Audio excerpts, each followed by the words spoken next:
So what Kash has experienced, I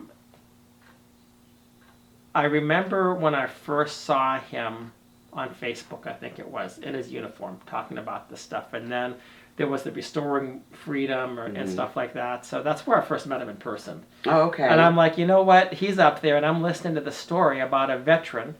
And I know what didn't go by Kash at the time. Right. But he changed his name later. But he's talking about what's happening. And I think that there were thousands of views of that video. And then he started his across the country tour. And I was 100% behind him. And I'm like, well, if he's going to put this together, I'm not a good organizer. But if he can do this, I'll be there. So that's how I was 100% beside him on that one because we made the trip together in a U-Haul truck. Oh, I didn't realize that. Yeah, we went from Washington State to Washington, D.C. in a U-Haul truck. Right. Because he was, being moved, Yeah. now to Great Lakes. And, that was quite the ride. That was quite the adventure. We stopped at all the courthouses through the towns that we stopped in. We had designated stops, Yeah. and made our way to D.C. And that was quite the interesting ride, for sure. Yeah.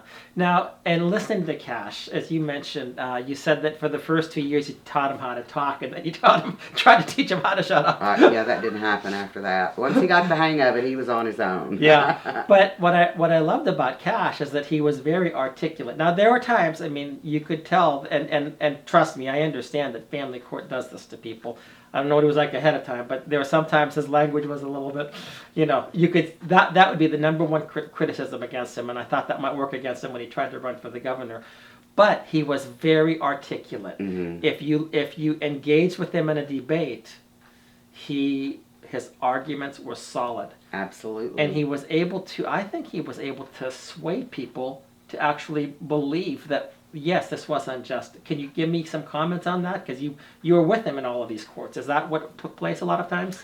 A lot of times, yes. Now, he was pretty good at maintaining, his vocabulary.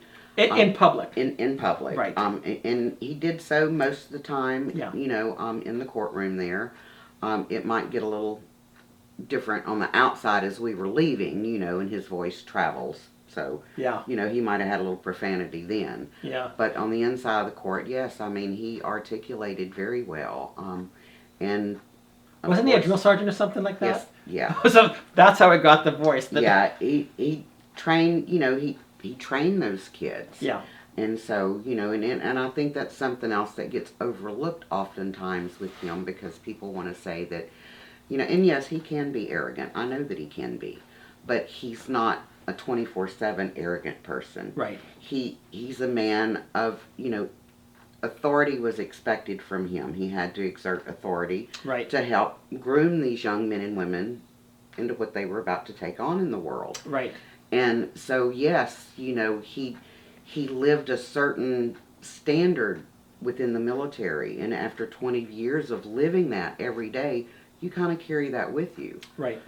So he could come across as a little blunt and a little too forward, but never with ill intent. Right.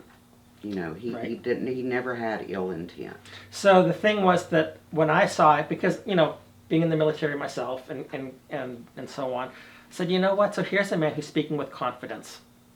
And you're right. I mean, there are times, yes, like, okay, I wouldn't have used that phrases or those whatever, but he was speaking with confidence, and I think that the people that were on the other side did not like the fact that they were being exposed. No, absolutely not. I mean, there were family law attorneys, because on my YouTube channel, I have got Kash up there, and there's sometimes you get the family law attorneys, and you can tell who they are. Mm-hmm. And sometimes they even say family law, something like a family law attorney, and they don't want him to speak.